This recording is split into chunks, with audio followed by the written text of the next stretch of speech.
কি জান্নাত আল্লাহ রেখেছে, কি নাজ নেয়ামত।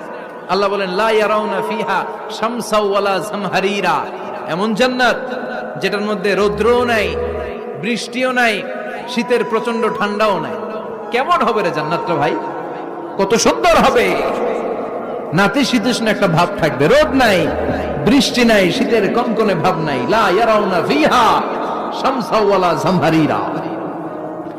আল্লাহ বললেন সূর্যের প্রচন্ড তাপে আমার জান্নাতীরা কষ্ট পাবে,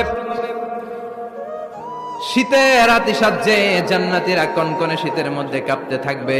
তাই জান্নাতের ভেতরে রৌদ্র নাই, জান্নাতের ভেতরে ঠান্ডা নাই। লা ইয়ারাউনা ফিহা শামসাও ওয়ালা জামহারিরা, গরমও নয় ঠান্ডাও নয়, এরকম নাতিশীতোষ্ণ পরিবেশের মধ্যে জান্নাতীদেরকে রাখবে কে?